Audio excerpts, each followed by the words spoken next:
Aidés par une grue télescopique, ces ouvriers sont en train de placer les 30 poutres qui formeront le squelette du tout nouveau pont Carsoul à Uccle. C'est une des étapes les plus importantes du chantier parce qu'on va maintenant donc pouvoir travailler sur la nouvelle structure et donc sur la superstructure du pont par la suite, donc faire la finition du pont et aménager donc les futures voiries. Donc c'est une étape critique parce qu'on a donc dû couper aussi le train pour pouvoir faire cette étape.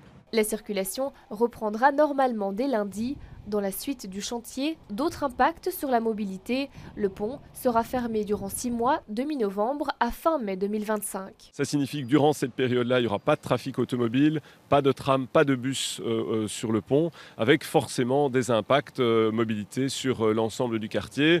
Il y aura des T-bus de la STIB, des itinéraires de déviation qui seront mis en place.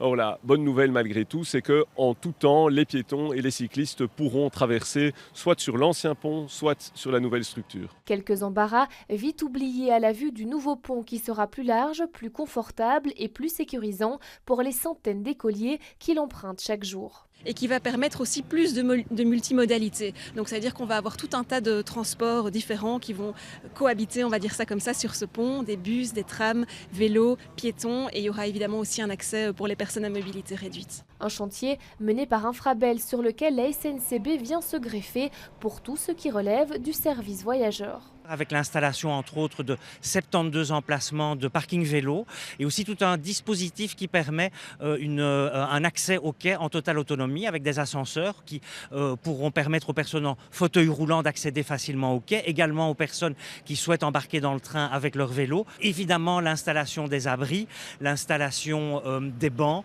de toute la signalétique, des écrans digitaux d'information, de la sonorisation des annonces en gare, etc. Le chantier a débuté il y a 1 an déjà, il s'achèvera à l'automne 2025.